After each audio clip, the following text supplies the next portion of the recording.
आत्म साक्षात कराने वाला अद्भुत अध्यात्म उपचार भाग 2।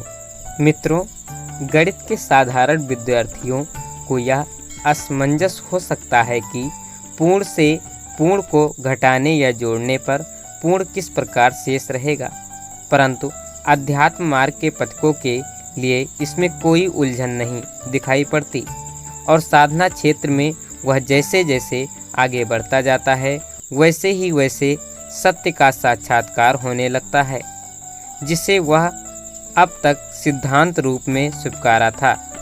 उसका प्रत्यक्षीकरण हो जाने से वह पूर्ण संतुष्ट होकर प्रश्न से परे की भूमिका में प्रतिष्ठित हो जाता है। इस अवस्था में जब वह जीवात्मा की पूर्णता को अनुभव करता और उत्पत्ति, स्थिति एवं विनाश की तीनों दशाओं को स्वप्नवत देख तो उसे इस संसार का रहस्य समझ में आता है। इसी के पश्चात उसके भीतर से एक अलौकिक शांति स्फुटित होती है। उसका शरीर भाव मिटता और आत्म भाव जागृत होता है। इस स्थिति में परमात्मा के अतिरिक्त कुछ भी शेष नहीं रहता। यही आत्म साक्षात्कार है। ईश्वर दर्शन इसे ही कहते हैं। जीवात्मा की चरम परिणति यही है। यहाँ से उसकी संसार यात्रा आरंभ होकर अंततः यही समाप्त होती है।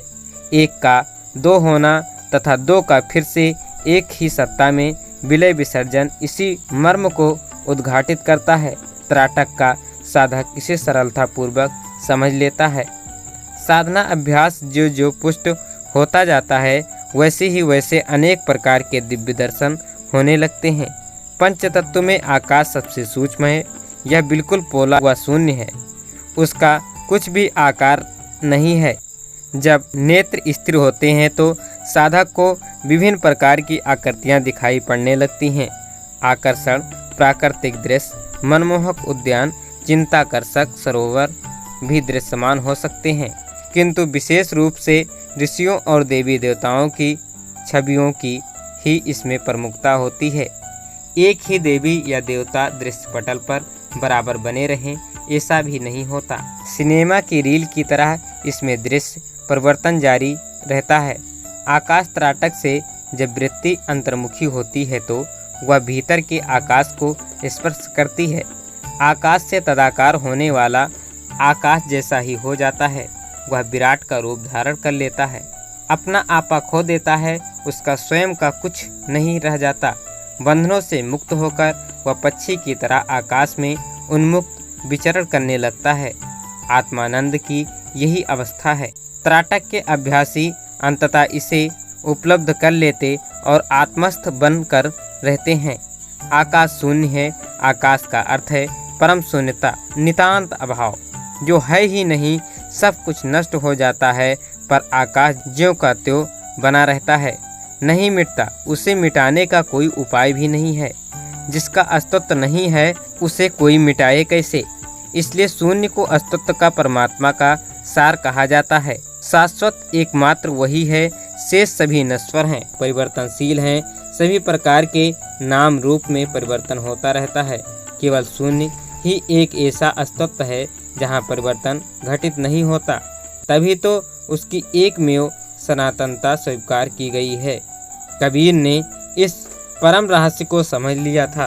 कदाचित तभी कहा था, गगन मंडल पर कीजिए, अर्थात आकाश जैसा शून्य स्वयं को बना लो और शून्यता की स्थिति में निवास करो। स्वयं परमात्मा भी आकाश जैसा शून्य और विस्तृत है। ओम खम ब्रह्म में इसी का उद्घोष आकाश त्राटक की साधना करने वाला इस अवस्था को उपलब्ध करने में समर्थ होता है। त्राटक साधना का सबसे बड़ा लाभ यह है कि इससे पिछले जन्म के संस्कार नष्ट होते जाते हैं और चित्त शुद्धि की प्रक्रिया निरंतर चलती रहती है। चेतना का सैनो सैनो परिष्कार होता जाता है। चिंतन कांच की तरह पारदर्शी और स्वच्छ बन जाता है। उसे परम सिद्धि ही मानना चाहिए। जब निर्विचार अवस्था में चित्त पूर्ण रूप से अवस्थान करता है तो दिव्य दर्शन के दौरान उभरने वाली झांकियों का अंत हो जाता है। यह इस तथ्य की परिचायक है कि साधक के जागृत संस्कारों का क्षय हो गया। यानी यदि उच्च साधनाओं के लिए शरीर के शिथिलीकरण की कल्पना की जाती है परंतु त्राटक की यह विशेषता है कि इसमें कल्पना की अपेक्षा नहीं रहती। सफल साधक का शरीर त्राटक साधना पर बैठते ही कुछ ही समय में शिथिल होने लगता है। उसका आंतरिक जागरण हो चुका होता है। वह हर समय उसका ध्यान साधना के लिए तत्पर और तैयार रहता है। शरीर कई चरणों में धीरे धीरे गिरता है। बाएं, दाएं अथवा पीछे किसी भी ओर गिर सकता है। शरीर का लुढ़कना एक आश्वासन है कि एकाग्रता सुनिश्चित है और वह उच्च स्थिति में पहुंचने के लिए तैयार है।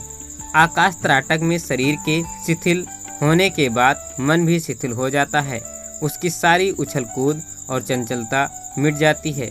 साधक एक ऐसी स्थिति में प्रतिष्ठित हो जाता है जहां मन पर उसका पूर्ण नियंत्रण होता है। इस भूमिका के बाद वह सैनों आगे बढ़ते हुए अपनी अंतिम और चरम अवस्था में विराजमान हो जाता है। यही आत्मदर्शन और अद्वैत की भूमिका है। इस अवस्था तक पहुँचने में आकाश त्राटक के साधक को कितना समय लगेगा, इसकी कोई निर्धारित समय सीमा नहीं है। फिर भी यदि वह पूर्ण अवस्था और अटल विश्वास के आधार पर साधना जारी रखे तो लक्ष्य तक पहुंचना सरल सहज हो जाता है और समय भी अपेक्षाकृत कम लगता है। अखंड ज्योति, जून सन 1995, पृष्ठ नंबर 14। ओम शांति शांति शांति।